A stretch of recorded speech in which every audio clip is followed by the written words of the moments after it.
اب اس حدیث پہ عمل کیا، اس حدیث کے جو راوی ہیں ان کے جو مزید نیچے راوی ہیں تو وہ اس طرح صبح صبح قافلوں کو بھیجتے اور وہ صاحب ثروت بن گئے. اور باہر کی دنیا میں تقریباً لوگ اسی پہ عمل کرتے ہیں کہ وہ صبح جلدی اور پھر شام کو جلدی وہ وائنڈ اپ کر دیتے ہیں. تو یہ بہرحال اس میں فائدہ تو ہے صبح کے اوقات میں، لیکن جیسے ہم رات جاگ رہے ہوں، کسی رات جاگنے والی رات ہوتی ہے تو اس میں اگر صبح سو بھی جائیں تو کوئی حرج نہیں ہے. لیکن کلی طور پہ ہمیں یہ خیال رکھنا چاہیے رات ہے آرام کے لیے اور دن ہے کام کے لیے، اور دن کا آغاز جو ہے نا سورج چڑھتے ہی ہو جاتا ہے. تو اس وجہ سے امت مسلمہ کو بحیثیت امت ہم یہ تلقین کرتے ہیں اپنے آپ کو بھی کہ ہمیں اس طرف ضرور آنا چاہیے کہ ہم صبح کے اوقات سے فائدہ اٹھائیں. لیکن سونے کی خاص کر ممانعت کی کوئی دلیل نہیں ہے کہ آپ کہیں کہ سوئے گا تو اس کے رزق میں کمی، ایسی کوئی دلیل نہیں ہے. بالکل ٹھیک. کالر ہیں جی ایک. السلام علیکم ورحمۃ اللہ. عثمان صاحب لاہور سے. اللہ کا بڑا احسان عثمان صاحب، جی فرمائیے. میرے دو سوال ہیں. جی محترم. میرا ایک سوال یہ ہے کہ دعائے قنوت جو ہے نا وہ وطروں کے علاوہ کسی اور نفل نماز میں بھی پڑھی جا سکتی ہے. اور دوسرا سوال میرا یہ ہے کہ جو عام دنوں میں کہتے ہیں کہ جمعے کا روزہ رکھ لیں تو بقایا روزہ رہنے دے، کیا ان دنوں میں کوئی ثواب میں فرق ہے؟ جمعے کے دن روزہ رکھنا زیادہ افضل ہے عام دنوں میں؟ جی فرض روزوں کی بات کر رہے ہیں. اصل میں وہ ہوتا ہے ایسے، ٹھیک ہے عثمان صاحب، کال کے لیے شکریہ. ہوتا ہے ایسے ہے کہ لوگ جو ہے نا وہ باقی سارے روزے چھوڑتے جاتے ہیں، جمعے کا دن آیا تو یعنی جسے کہتے ہیں نا بے روز، یعنی فرض روزے ہیں، ماہ رمضان کا مہینہ ہے، اللہ تعالیٰ کی رحمتوں کا مہینہ ہے، اس مہینے میں روزے نہیں رکھتے. اچھا کنسیپٹ کیا ہے؟ کنسیپٹ یہ ہے کہ جمعے والے دن کا روزہ رکھ لیں تو سارے کے سارے جو ہے نا وہ کافی ہو جائیں گے اور وہ کفایت کر جائیں گے. تو یہ طرز عمل بالکل درست نہیں ہے. جب فرض روزے ہیں تو پورے مہینے کے روزے رکھنے چاہیے، صرف جمعے کا روزہ نہیں رکھنا چاہیے. اور دوسری بات یہ کہ اگر نفل روزے کے حوالے سے بھی دیکھیں تو رسول کریم صلی اللہ علیہ وسلم کا فرمان ہے کہ صرف جمعے کے دن کا روزہ جو ہے نا وہ پسند نہیں کیا گیا. ہاں آپ روزے رکھتے آ رہے ہیں، اس دن یعنی اسی ترتیب سے روزہ رکھنا ہے، جیسے مثلاً عشرہ ذی الحجہ کے روزے ہیں یا اسی طرح جو 9-10 محرم کا روزہ ہوتا ہے یا اسی طرح آپ ویسے ترتیب سے روزے رکھتے آ رہے ہیں تو اس دن تو ایسے تو رکھا جا سکتا ہے. لیکن اسپیشلی خاص طور پہ جمعے والے دن روزہ رکھنا تو یہ نفلی روزے کے حوالے سے بھی ہے کہ اس دن جو ہے وہ جمعے والے دن روزہ نہیں رکھنا چاہیے، سوموار اور جمعے رات کا روزہ جو ہے نا وہ رکھنا چاہیے. ٹھیک ہے. قنوت وطر انہوں نے پوچھا ہے کہ وطر کے علاوہ بھی دعائے قنوت کسی اور نفل میں پڑھی جا سکتی ہے؟ قنوت وطر جو ہے نا یہ صرف وطروں کے لیے خاص ہے، جیسا کہ لفظوں سے واضح ہے. تو قنوت نازلہ جو ہے وہ ظاہر ہے فرض نمازوں میں نبی صلی اللہ علیہ وسلم نے پڑھی، مسلمانوں پہ کوئی مشکل آئے تو اس وقت وہ پڑھنی چاہیے، اور وہ فرض نمازوں میں ہے، وہ نفل میں نہیں ہے. ٹھیک ہے. مفتی صاحب اللہ تعالیٰ کی رحمت کے دروازے کبھی بھی بند نہیں ہوتے، ہمیشہ کھلے رہتے ہیں؟ جی اللہ تعالیٰ کی رحمت تو ظاہر ہے یہ لا تاخذو سینۃ ولا نوم، یہ جو اللہ تعالیٰ نے اپنی صفت بیان فرمائی ہے نا کہ نیند کا ابتدائی حصہ یعنی اونگ وہ بھی اس سے نہیں آتی اور نیند بھی نہیں آتی، دونوں کی نفی کر کے اللہ تعالیٰ نے یہ فرمایا دراصل کہ جب بھی پکاریں. اور اسی لیے تو اللہ تعالیٰ نے فرمایا ادعونی استجب لکم، کوئی وقت نہیں رکھا کہ تم مجھے پکارو میں تمہاری دعاؤں کو قبول کروں گا. تو اس وجہ سے ہمیں ہر وقت اسے پکارنا چاہیے جب بھی ضرورت پیش آئے، صبح دیکھیے اٹھتے ہی، رات سوتے وقت ہی، اور اسی طرح. ٹھیک ہے. ایک کالر پلیز لے لیں پہلے. السلام علیکم ورحمۃ اللہ. جی محمد عادل صاحب مظفر گڑھ سے.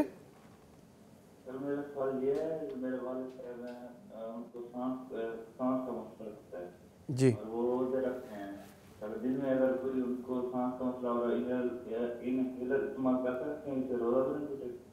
جی محمد عادل صاحب کال کے لیے شکریہ محترم مفتی صاحب. جی انہیلر جو ہے نا یہ اصل میں پھیپھڑوں تک دوائی پہنچائی جاتی ہے براہ راست. جی تو چونکہ یہ تقویت کا باعث نہیں ہے، نہ اس کا معدے سے تعلق ہے، حلق سے تو نیچے اترتی ہے دوا لیکن وہ جاتی پھیپھڑوں میں ہے. یہ ایک ایسا آلہ ہے جس کے ذریعے سے پھیپھڑوں میں دوائی پہنچائی جاتی ہے. تو اس سے روزے میں فرق نہیں پڑے گا کیونکہ معدے کو تقویت نہیں دے رہا. بالکل ٹھیک ہے، وہ کر سکتے ہیں. کالر ہیں جی، آپ گفتگو کر رہے تھے اللہ تعالیٰ کی رحمت کے حوالے سے. ہاں جی. تو رحمت جو ہے نا وہ ہمیں اس کی قدم قدم پہ ضرورت ہے. تو ہمیں یہ دعا کرنی چاہیے کہ یا اللہ ہمیں تیری رحمت چاہیے، یا حیو یا قیوم برحمتک استغیث. کہ اے زندہ اور اے قائم رہنے والے، قائم رکھنے والے، تیری رحمت کے ہم طلبگار ہیں۔ سبحان اللہ۔ کالر ہیں جی ایک، السلام علیکم ورحمۃ اللہ، انور صاحب خوشاب سے۔ السلام علیکم محترم انور صاحب خوشاب سے۔ وعلیکم السلام سر، سب سے پہلے آپ کی ٹیم، آپ کو اور آپ کی ٹیم کو سلام۔ وعلیکم السلام ورحمۃ اللہ وبرکاتہ۔ وعلیکم السلام۔ وعلیکم السلام سر، سوال یہ ہے کہ 7 راتوں میں کیا 1-2 گھنٹہ ہونا چاہیے یا نہیں؟ ٹھیک ہے دوسرا جی، سوال یہ ہے کیا 7 راتوں میں قبرستان جا کر عبادت کرنی چاہیے یا نہیں؟ ٹھیک ہے انور صاحب، شکریہ کال کے لیے۔ جی محترم مفتی صاحب۔ جی اگر انسان کو ضرورت ہو، جیسے نبی صلی اللہ علیہ وسلم نے فرمایا تم میں سے کوئی ایک عبادت کرے نشاط پر، یعنی پوری چستی پر، اس کی ذہن، اس کی سوچ فکر ساری وہ تازہ ہوں، تو اگر وہ ایسا نہیں ہے تو وہ آرام کرے اور پھر وہ اٹھے اور نماز پڑھے۔ ٹھیک ہے، تو یہ یعنی فرض نماز کے حوالے سے بھی نبی صلی اللہ علیہ وسلم نے یہ فرمایا، تو نوافل میں بالولا اس کا خیال رکھنا چاہیے۔ تو اگر آپ کو پتہ ہی نہیں چل رہا کہ آپ کیا کہہ رہے ہیں، کیا پڑھ رہے ہیں، آپ کی طبیعت چاہتی ہے تو آپ تھوڑا آرام کر کے دوبارہ پڑھ سکتے ہیں۔ باقی اگر ان کے ذہن میں یہ ہو کہ تہجد کے لیے سونا ضروری ہے تو ایسی بات نہیں ہے، یہ تو ان کا یہ مسئلہ ہے۔ تو باقی یہ ہے کہ یہ جیسے خوشاب سے یہ کال آئی تو میں نے کہا شاید خوشاب سے کوئی خوشخبری آئے گی۔ ہم اصل میں جس بات کی طرف اشارہ کر رہے ہیں نا، اور بلکہ اب اشارہ کہ ہم تو واضح طور پہ کہتے ہیں کہ جیسے لوگ فائدہ اٹھا رہے ہیں ہم سے، تو پیغام ٹی وی کو بھی جڑ جائیں ہر حوالے سے، ڈونیشنز کے حوالے سے، جذبات کے حوالے سے، دعاؤں کے حوالے سے۔ کالر ہیں جی ایک، السلام علیکم ورحمۃ اللہ، محمد آصف صاحب سندھ سے۔ جی محترم محمد آصف صاحب۔ السلام علیکم سر۔ وعلیکم السلام ورحمۃ اللہ، جی محترم فرمائیے گا۔ سر خیریت سے ہیں آپ؟ ٹھیک ٹھاک؟ اللہ کا بڑا احسان ہے محترم، اللہ آپ کو خوش رکھے۔ جی جناب۔ آپ کو مٹین بھی ہے، مٹین کی کام کرنے والا بنائے۔ میری ہر نماز کے بعد پیغام چینل کی یہ دعا ہے۔ اچھا، تو عرض یہ ہے آپ کی خدمت کے اندر کہ جو ہے کہ جس طریقے سے پیغام ٹی وی ویلفیئر کا کام کرتا ہے نا، تو میں بھی الحمدللہ ویلفیئر کا کام پچھلے 3 سالوں سے کر رہا ہوں۔ جی، کسی بھی فیلڈ کے اندر ہو، کسی بھی فیلڈ میں ہو، جیسے آج کل ہمارے دفتروں کے اندر دیندار لوگوں کو کوئی اہمیت نہیں دی جاتی، یا تو ان سے رشوت مانگی جاتی ہے یا ان کو بار بار چکر لگائے جاتے ہیں، یا تو ان کو پیسے مانگے جاتے ہیں یا ان کو بار بار چکر لگائے جاتے ہیں، لیکن پھر آ کر وہ مجھے اپنی پریشانی شیئر کرتے ہیں۔ پھر میں 1-2 فون کر کے جیسے ابھی پرسوں کسی نے عمرے پر جانا تھا، پاسپورٹ نہیں مل رہا تھا، ان کو چکر لگا کے اس کو پاگل کر دیا بیچارے کو۔ وہ میرے پاس آیا کہ سر یہ کام ہے، میں نے کہا آپ کو 2 دن کے اندر پاسپورٹ مل جائے گا۔ تو میں نے 2 دن کے اندر وہ پاسپورٹ میرے پاس پہنچ گیا، تو 2 دن کے اندر پاسپورٹ میرے پاس پہنچ گیا، جو کہ 15 دن سے نہیں مل رہا تھا اس کو۔ اس میں مجھے تھوڑی سی غلط بیانی کرنی پڑتی ہے۔ جی، سیدھی انگلی سے پاکستان کے اندر گھی نہیں نکلنا، سیدھی انگلی سے نکالنا پڑتا ہے۔ تو یہ جو مجھے تھوڑی سی غلط بیانی کرنی پڑتی ہے، اس پر مجھے آخر تو جو ہے کہ کوئی پوچھ تو نہیں ہوگی، گناہ کی شامل تو نہیں ہے یہ؟ ٹھیک ہے، پیسے تو نہیں آپ لیتے؟ غلط بیانی آپ نے کہا جی غلط بیانی کرنی پڑتی ہے۔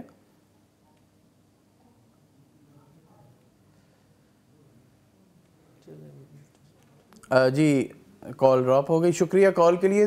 دوسرا آپ نے پیغام کے حوالے سے بڑے خوبصورت جذبات کا اظہار کیا کہ آپ ہر نماز کے بعد دعا کرتے ہیں، اللہ تعالیٰ آپ کو جزائے خیر دے۔ دعا کے ساتھ دوا کی بھی ضرورت ہے۔ جی محترم مفتی صاحب۔ ہاں بالکل، یہ تو ایسی بات ہے کہ ہمیں جو بھی فائدہ اٹھا رہے ہیں، اور میں نے جیسے پہلے بھی عرض کیا کہ ہمیں بہت زیادہ ضرورت ہے اس بات کی کہ ہم اس بات کو سمجھیں کہ یہ بھی ایک خرچ کرنے کی فیلڈ ہے اور اس کے اثرات بہت دور رس ہیں، اور لوگوں کے گھروں تک دعوت پہنچنا، جیسا کہ حدیث میں بھی ہے کہ اللہ تعالیٰ کوئی بھی گھر کچا ہو یا پکا نہیں چھوڑے گا، اس میں اسلام کا کلمہ داخل کرے گا۔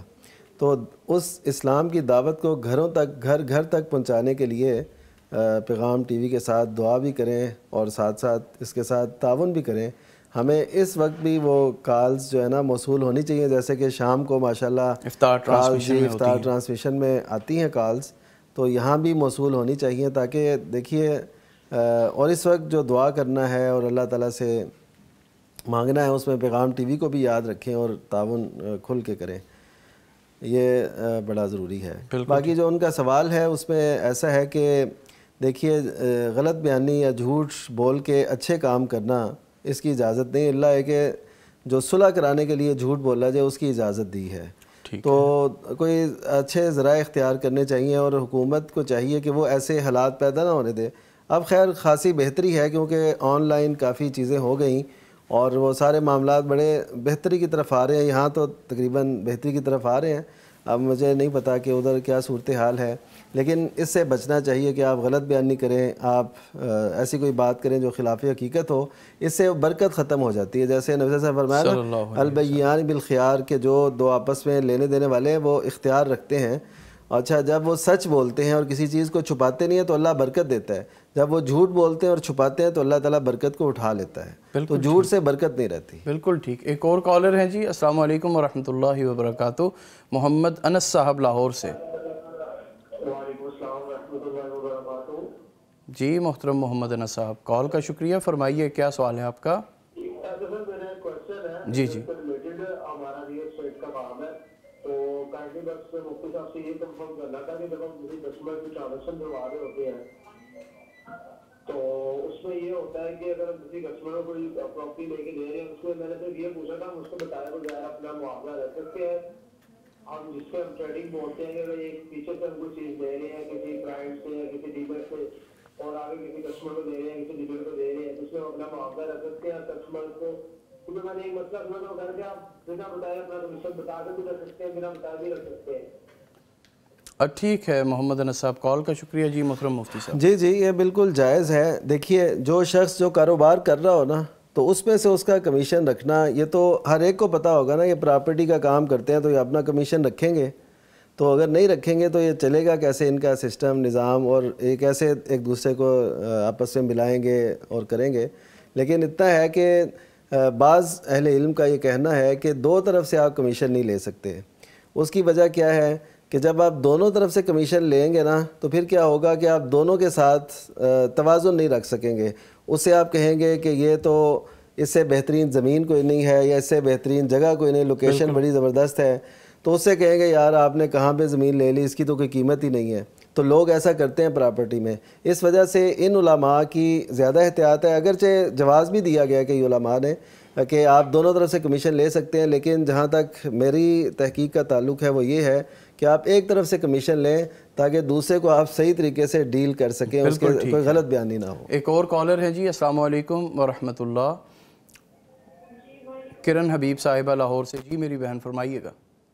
جی میں قرآن مجید کی فارسی علم ہوں، تو تفسیر کو سننا، لکھنا، مطلب ماشاءاللہ سے اس طرح سے قرآن مجید کے متعلق دل میں کافی باتیں آ جاتی ہیں جی، تو لیکن جب میں اپنے گھر والوں کی بات سنتی ہوں، ان کے معاملات دیکھتی ہوں اور ان کی فکریں دیکھتی ہوں اور ان کی جو پریشانی ہیں جس چیز سے ریلیٹڈ ہے وہ دیکھتی ہوں، تو وہ بالکل ہی مختلف ہوتی ہے نا، تو میں چاہتی ہوں کہ میں ان کو اس طرف مطلب ان کی جو توجہ ہے وہ اس طرف کروں کہ دنیا سے ہٹا کر آخرت کی طرف کروں اور جی ٹھیک، مطلب دعوت دوں اور اچھے طریقے سے دوں، مطلب بہت اچھے طریقے سے ان کو قبر کی طرف مطلب ان کی توجہ کروں، ان کو یاد دہانی دلاؤں اور بار بار دلاؤں۔ تو جی شکریہ میری بہن کال کے لیے۔ محترم مفتی صاحب 1 منٹ ہے ہمارے پاس، جواب دیجیے۔ بس ایسا ہے کہ دیکھیے جو بھی قرآن مجید کا طالب علم ہے یا اس کو آگے پڑھانا چاہتا ہے، پھیلانا چاہتا ہے، تو بس اس کا کام ہے کہ وہ حکمت سے بات کرتا رہے، کسی پہ اثر انداز ہو یا نہ ہو، اس کا کام ہے دعوت دینا۔ باقی جیسے اللہ نے فرمایا کہ انما علیک البلاغ و علینا الحساب، پہنچانا آپ کے ذمہ، حساب ہم نے لینا ہے، تو اس وجہ سے ہمیں اس حوالے سے پریشان نہیں ہونا چاہیے کہ کوئی مان نہیں رہا، حکمت کے نئے سے نئے پہلو اختیار کریں اور دعوت میں حکمت کو پیش نظر رکھنا، ادعو الی سبیل ربک بالحکمت والموعظۃ الحسنہ، اچھا واعظ ہو اور انداز بہترین ہو, حکمت بھرا ہو, تو انشاءاللہ اللہ تعالیٰ نتائج اچھے لے. بالکل ٹھیک. مفتی صاحب آپ کی تشریف آوری کا شکریہ. جناب ڈاکٹر میاں عتیق الرحمان صاحب آپ کی آمد کا شکریہ. اللہ تعالیٰ آپ کو جزائے خیر دے. ناظرین, برکات رمضان سحر ٹرانسمیشن میں آج کا ٹاپک تھا اللہ تعالیٰ کی رحمتوں کی برسات. بڑی خوبصورت گفتگو جاری تھی. اللہ کی رحمت کے حوالے سے روحانی گفتگو تھی. ہمارے جذبات ابھر رہے تھے. اللہ تعالیٰ کی رحمت سے جڑ جائیے, اللہ تعالیٰ سے رجوع کیجئے, استغفار کیجئے اور اللہ کی رحمت اپنے اوپر برسائیے. اس کے ساتھ پیغام ٹی وی کے حوالے کے ساتھ اس کے ساتھ ساتھ بات جاری تھی کہ پیغام کے ساتھ بھی جڑ جائیے. یہ ایک غیر منافع بخش ادارہ ہے جو قرآن و سنت کی صحیح تعلیم کو آپ تک پہنچانے کے لیے جستجو کر رہا ہے, میدان میں سرگرم عمل ہے. اور یہ چراغ ہے, یہ وہ روشن چراغ ہے جو آپ کے ڈونیشن سے چلتا ہے اور روشن ہوتا ہے. آپ لوگ پیغام کے ساتھ جڑیے, دعائیں آپ کرتے ہیں, سوالات آپ پوچھتے ہیں, کالز آپ کرتے ہیں, اب بڑی خوشی ہوتی ہے. اور افطار ٹرانسمیشن میں آپ تعاون بھی کرتے ہیں. اسی طرح سحر میں بھی ہمارے ساتھ جڑ جائیے اور تعاون کے لیے آگے بڑھیے. اللہ تعالیٰ آپ کی یہ تمام جہود پوری فرمائے اور اللہ تعالیٰ پوری امت مسلمہ کے اوپر اپنی رحمتوں کی برکھا برسائے. پروگرام کا وقت ختم ہوا چاہتا ہے, اجازت دیجیے. خوش رہیے, خوش رکھیے. اللہ حافظ و ناصر. مغفرت کا ہو گیا سامان پھر, در بدر کی خاک کتنی چھان لی, لوٹ آ رب کی طرف نادان پھر. رمضان